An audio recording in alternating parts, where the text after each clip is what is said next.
नूह में हुए घटनाक्रम ने पूरे देश को हिलाकर रख दिया है। हालांकि नूह के आसपास के जिलों में कर्फ्यू लगा है और नूह में भी कर्फ्यू लगा है और इंटरनेट सेवाएं जो हैं बंद कर दी गई हैं।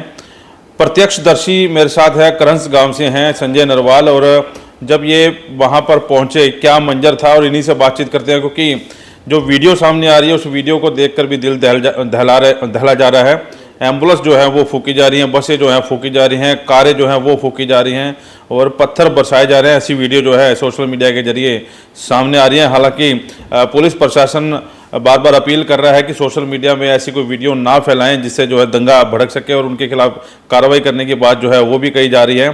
संजय नरवाल से बातचीत करते हैं कि उस वक्त वो वहाँ पर कैसा मंजर था। नरवाल साहब, कितने लोग वहाँ पर गए थे और क्या मंजर आप लोगों ने देखा? लगभग पानीपत से हम लोग 70 के आसपास लोग थे, उसमें 12 लोग समालखा से थे, हम हमारे साथ में हमारी टीम थी। तो जब वहाँ पे गए तो मंदिर में हम लोगों ने घुसते ही पहले देखा कि ऐसी कोई पुलिस की ऐसी कोई व्यवस्था नहीं थी जो पिछली बार जो जिस तरीके से एक अलर्ट होता है ना, अलर्ट नहीं था। तो वहाँ पे हम लोग देखे तो जो मूर्ति वगैरह थी जो गेट पे लगी थी भगवानों की या फिर वो थी, वो पहले से ही खंडित कर रखी थी उन लोगों ने, किसी ने थी।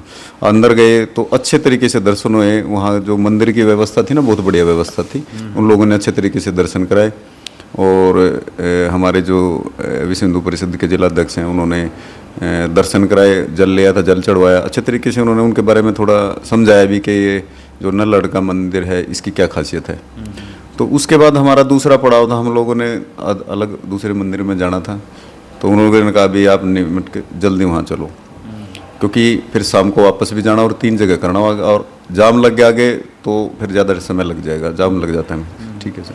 जैसे हम लोग वहाँ चलने लगे तो थोड़ी ही दूरी पे बस ड्राइवर ने जैसे बस रोक दी। पूछा भाई क्यों रोक रहा है? बोले जी अंदर वहाँ पे है ना किसी आग लगा दी है वाहन में।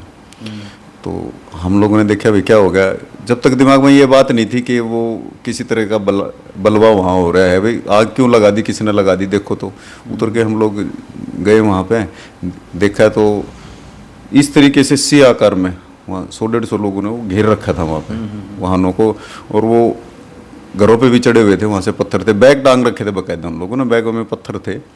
और औरतें भी, और एक दिल दहलाने वाली बात क्या थी कि छोटी छोटी उम्र के बच्चे 10-10 साल के, 12-12 साल के लड़के लड़कियां, वो भी पत्थर फेंक रहे थे। तो उन लोगों ने क्या, हम वहाँ पे हमारे सामने गाड़ी में आग लगा दी, क्योंकि वो हमारे से थोड़ी दूर आगे थी। फिर वो भागने लगे कि ये बस है ना, इसमें इनको निकालो, औरतों को जो है इनको निकालो। और एक और समस्या आ रही थी हमारे कि उन लोगों ने भगवे पहन रखे थे। अच्छा। हमारे जैसे ही कपड़े पहने हुए थे और बाकायदा उन्होंने परने भी बांधे हुए थे। हम सोच रहे थे हमारे अपने लोग हैं ये, तो हम घूम गए भाई, हम इनको मार, जैसे वो पत्थर फेंक रहे थे भाई हम मारेंगे इनको, ये तो अपने ही लोग हैं। लेकिन जब वो पेट्रोल पंप फेंकने लगे, गोली चलाने लग गए वहाँ से, और वो औरतें देखी हमने कि भाई ये तो अपनी नहीं है। तो तब हम लोगों ने थोड़ा सा उनको, अपनी औरतों को और उनको सुरक्षित करने के लिए और साथियों को निकालने के लिए हम लोग आगे जाके खड़े हुए। चारों तरफ से वहाँ पत्थर ही पत्थर थे। अगर हम सामने जाते थे 2 साइडों से और पत्थर आ रहे थे, इधर से भी लग रहे थे, इधर से भी लग रहे थे, घरों के ऊपर से लग रहे थे। हम पत्थर उठा उठा के हम लोगों ने भी फेंके, ऐसी बात नहीं थी। तो क्योंकि वो बसें निकालनी थी, हम लोगों ने फेंके तो थोड़े पीछे हटे वो। और एक बात मैं बिल्कुल जोर से कहूँगा कि अगर पानीपत के लोग नहीं होते ना, पानीपत के जो श्रद्धालु वहाँ गए थे, जो युवा थे हमारे एक साथी की वहाँ मृत्यु भी होगी गोली से, तो मेरे ख्याल में वहाँ पे है ना जो घायलों की या फिर जो अनहोनी है ना जो बड़ी होती, इन लोगों ने जिस तरीके से वहाँ पे उनका विरोध करा और अपने लोगों को निकालने में मदद करी, भाई आप निकलो, हम लोग खड़े हैं यहाँ पे, इन्होंने अपनी जान की वहाँ परवाह नहीं करी। तो काफ़ियों को चोटें भी आई हैं। तो उसके बाद लोग वहाँ थोड़ा सा हमारे सहयोग के लिए वहाँ आए थे काफ़ी सारे। लेकिन वहाँ पे दिक्कत ये हो रही थी कि हम पहचान नहीं पा रहे थे, क्योंकि उन्होंने भगवे पहन रहे थे, भाई अपने कौन है इसमें, प्राय कौन है। तो उनको धकेलना भी काफ़ी दूर तक, धकेलने के बाद है ना थोड़ी देर के लिए तो वहाँ थोड़ी शांति पड़ गई, तो धकेल दिया था, वो चले गए थे वहाँ से। तो हम लोग फिर आदेश आ गया कि आप सब के सब है ना मंदिर में चलो, भाई वापस लेके चलो इनको। अच्छा, जिस टाइम ये यात्रा शुरू हुई थी उस टाइम पुलिस प्रशासन वहाँ पर नहीं था, जैसा कि आप बता रहे कि पहले अलर्ट होता है वहाँ पर। हाँ, तो और कम लोग थे, और जो पुलिस वाले थे ना, हम लोगों ने उनकी नेम प्लेट पढ़ी तो उसमें ज़्यादा समाज के कुछ ज़्यादा लोग थे।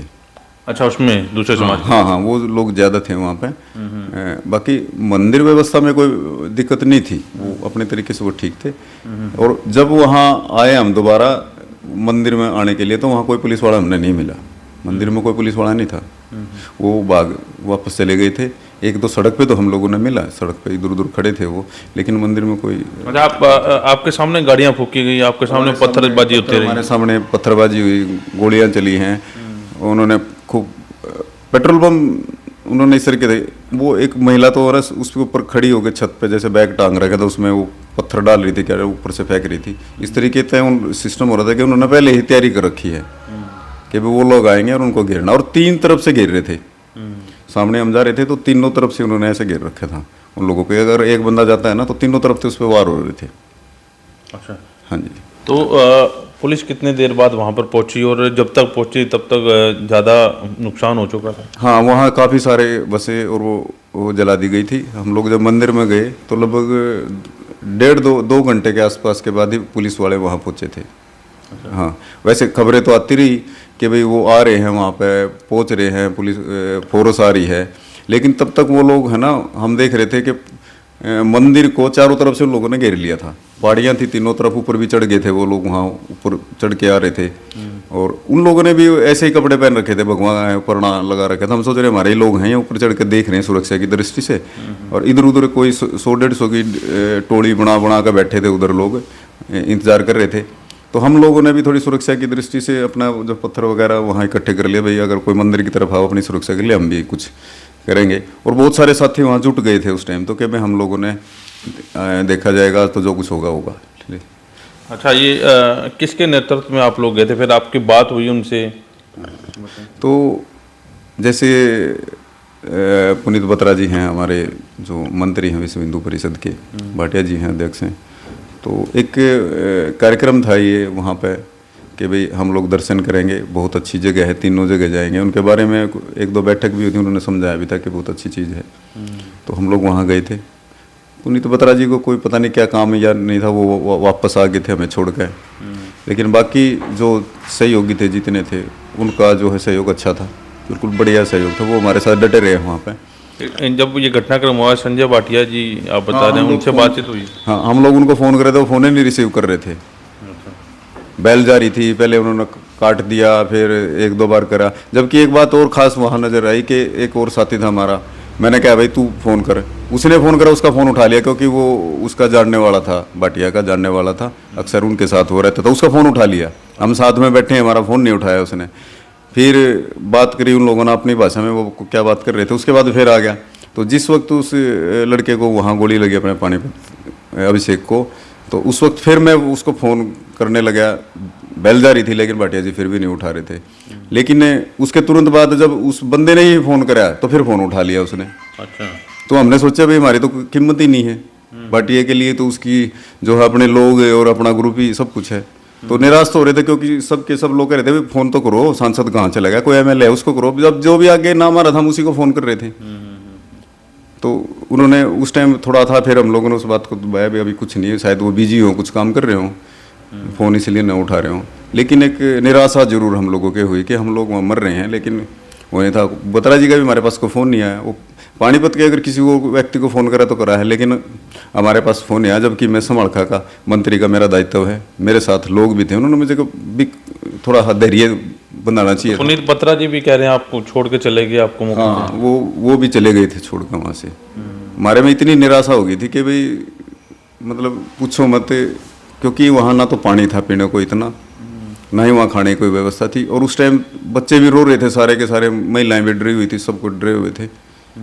तो हाल बहुत ही खराब थे, दहशत का माहौल था, मतलब जैसे फिल्मों में देखते थे। हाँ, वैसे सीन फिल्मों में हम लोग सीन देखते थे, जैसे हमारे ऊपर से दुश्मन आ रहे हैं। हाँ। और हम लोग नीचे से फायरिंग कर, वो ऊपर से फायरिंग कर रहे थे। हाँ।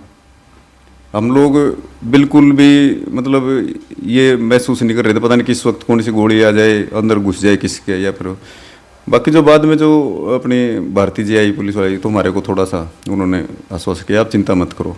और वाकई में उन्होंने वहाँ पे काबू भी किया अच्छा तरीके से। तो फिर हमारे और साथी थे बहुत बढ़िया, बजरंगी साथी, उन लोगों ने भी पूरे उसको कवर करा कि भाई हम लोग भी साथ हैं, ऐसे तो हम लोग छोड़ नहीं सकते। तो रात कितने बजे पहुँचे यहाँ पर समालखा में? समालखा में हम लोग रात को 2:15 बजे पहुँचे थे। हाँ, सबसे बाद में वहाँ से पुलिस लाइन में क्योंकि मंदिर से निकाल के पुलिस लाइन भेज रहे थे। पुलिस लाइन से सबसे लास्ट जो वाहन था वो हमारी बस थी। तो हम सबसे लास्ट में वहाँ से चले थे। रास्ते में कोई परेशानी नहीं, क्योंकि पुलिस की 2 गाड़ियाँ थी, वो हमारे आगे पीछे चल रही थी, तो हमने कोई परेशानी नहीं। तो फिर यहाँ आने के बाद ही हम लोगों ने थोड़ा सा राहत की सांस ली। लेकिन वो मंजर अभी देखते हैं ना। मोनू मानेसर वाली जो बात चल रही थी, को वीडियो वायरल हुई थी कि मैं भी आ रहा हूँ, आपको लगता है कि ये सारा जो है तभी तैयारियां कर ली थी मोनू मानेसर के चक्कर में? हाँ, हो सकता है। लेकिन अगर मोनू मानेसर का देखे तो उसका तो अपना एक जो है एक पूरा दस्ता होता है, गाड़ियों का, उसका पूरा एक वाहन का। ये तो आम लोग थे, एम्बुलेंस थी, लोकल जो अपनी निजी कारें थी, तो उनमें उन्होंने आग लगाई, उनमें तोड़फोड़ करी है। तो इसका तो मतलब ये है कि उन्हें मोनू मानेसर का तो एक बहाना था सिर्फ, उन लोगों ने तो वो बवाल करना ही था। भाई ये लोग क्यों आते हैं यहाँ पे इस एरिए में, तो और ये यहाँ पे आ गए तो हम लोग यहाँ प्रभु सत्ता खत्म हो जाएगी। तो एक तरीके की जो दुश्मनी थी ना, वो जो भी उनके मन में जो भी गलत भाव थे वो दिखा रहे थे कि वो गलत भाव हैं। छोटे छोटे बच्चे फेंक रहे पत्थर, आग लगा रहे हैं वो गाड़ी में, और हमारे इतने नज़दीक पहुंच गए थे वो आग लगाते हुए मंदिर के बाहर। बस समझो कि आप 2 ही किले का फर्क था, बस 2 एकड़ भूमि का इतना ही फर्क था। वहाँ तक वो जो है आग लगा के गए हैं, और ऊपर से तीनों तरफ हम लोगों को पहले घेर ही रखा था पहाड़ियों पर चढ़ चढ़ के। तो उन लोगों की तो एक पूरी प्लानिंग थी कि किस तरीके से वो वीडियो भी बना रहे थे, ऊपर से लोग फ़ोन पे भी बात कर रहे थे, किसी को सूचना दे रहे थे कितने लोग ऐसे क्या कर रहे, सारा देख रहे थे। कुल कितने एक लोग थे वहाँ पर? टोटल 5000 के आसपास श्रद्धालु थे वहाँ पे। और वो लोग तो ऊपर पहाड़ियों में तो हमने देखा नहीं, लेकिन काफ़ी सारे कहते इनके ग्रुप थे, 100-150 एक साइड में, 50-60 एक साइड में, 100-150 एक साइड में, इस तरह चढ़ रहे थे। और सामने भी लगभग वो होंगे 350-400 आदमी। पेट्रोल बम सब कुछ, ये कुछ पत्थर वगैरह था उनके पास, बंदूकें भी थी उनके पास, और तलवारें भी थे। पत्थर तो कम ही ले रहे थे उसने, दोबारा जब वो आए ना तो जब उस टाइम पत्थर कम थे उनके पास, हथियार ज़्यादा थे। चलिए, संजय नरवाल हमारे साथ हैं, और इस घटना को जिसने देखा वो प्रत्यक्षदर्शी भी वॉइस ऑफ पानीपत पर आ सकते हैं। संजय नरवाल जी करहन से हैं, और इनका एक जत्था जो था गया था वहाँ पर नूह में, और प्रत्यक्षदर्शी के तौर पर जो इन्होंने देखा वो वॉइस ऑफ पानीपत पर रखा। लेकिन निराशा की बात जो इन्होंने बताया कि नेताओं को फ़ोन करते रहे, उन्होंने फ़ोन नहीं उठाया, और पुनीत बत्रा को भी ये फ़ोन करते रहे, तब वो वहाँ से चले गए थे। हो सकता है कि उन्हें भी कुछ ऐसा लगता हो कि यहाँ से चले जाना जो है बेहतर होगा, क्योंकि उस समय का मंजर कुछ ऐसा था। तो फिलहाल आज इनकी वार्ता भी होनी है, इस वार्ता में क्या निकलेगा वो देखने वाला होगा। लेकिन फिलहाल सारे इलाके में कर्फ्यू लगा दिया गया है, और वहाँ पर भारी पुलिस बल जो है तैनात कर दिया गया है। वॉइस ऑफ पानीपत के प्रदीप पांचाल के साथ कुलवंत सिंह।